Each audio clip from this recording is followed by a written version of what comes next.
ইউরোপের বিভিন্ন দেশে জব্দ থাকা রাশিয়ার কেন্দ্রীয় ব্যাংকের বিপুল পরিমাণ সম্পদ স্থায়ীভাবে বাজেয়াপ্ত করার বিষয়ে ইউরোপীয় ইউনিয়নের পরিকল্পনা নিয়ে সতর্ক অবস্থান নিয়েছে যুক্তরাষ্ট্র। পোল্যান্ডের প্রধানমন্ত্রী ডোনাল্ড টাস্ক জানিয়েছেন, ওয়াশিংটন চায় এই সম্পদগুলো আপাতত যেভাবে আছে সেভাবেই রাখা হোক এবং তাতে সরাসরি হাত না দেওয়া হোক। ইউরোপীয় ইউনিয়নের হিসেবে ইউরোপ জুড়ে প্রায় 210 বিলিয়ন ইউরো মূল্যের রাশিয়ান কেন্দ্রীয় ব্যাংকের সম্পদ বর্তমানে জব্দ অবস্থায় রয়েছে।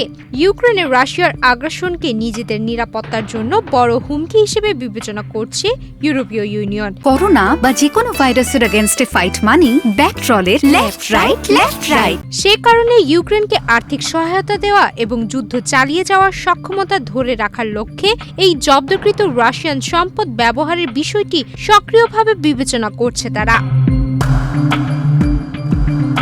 রয়টার্সের প্রতিবেদনে বলা হয়েছে 2026 ও 27 সালে ইউক্রেনের সামরিক ব্যয় ও বেসামরিক বাজেটের ঘাটতি পূরণে প্রায় 165 বিলিয়ন ইউরো ঋণের প্রয়োজন হবে।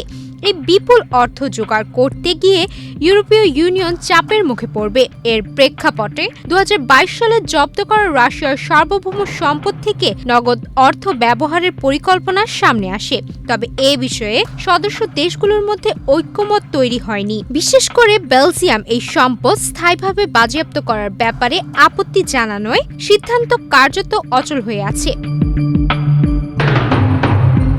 ইউরোপীয় ইউনিয়নের কৌশলগত চিন্তাভাবনায় রয়েছে, যুদ্ধ শেষে রাশিয়ার কাছ থেকে ক্ষতিপূরণ আদায় করা হলে সেই অর্থ দিয়ে ইউক্রেনকে দেওয়া ঋণ সমন্বয় করা হবে অথবা দেশটির পুনর্গঠনে ব্যবহার করা হবে। তবে এই পরিকল্পনা বাস্তবায়ন এখনো অনিশ্চিত।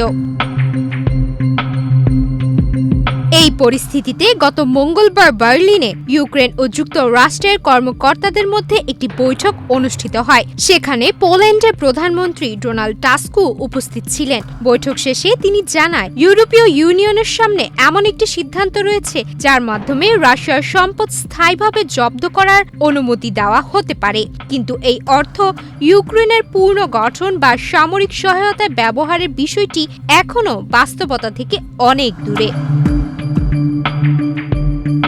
টাস্কের ভাষ্য অনুযায়ী যুক্তরাষ্ট্রের অবস্থান হলো শান্তি আলোচনার সম্ভাবনা নষ্ট হয় এমন কোনো পদক্ষেপ নেওয়া উচিত নয়। রাশিয়ার সঙ্গে ভবিষ্যতে সমঝোতার পথে বসে একদিকে আপোষের কথা বলা, অন্যদিকে তাদের অর্থ ব্যবহার করা, এই দুই বিষয় একসঙ্গে চলতে পারে না বলেই মনে করছে ওয়াশিংটন।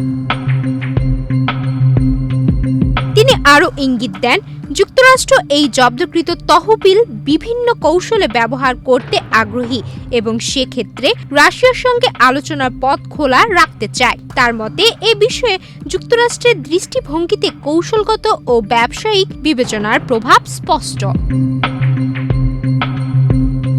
সুমাইয়া মিতু, বাংলাদেশ প্রতিদিন।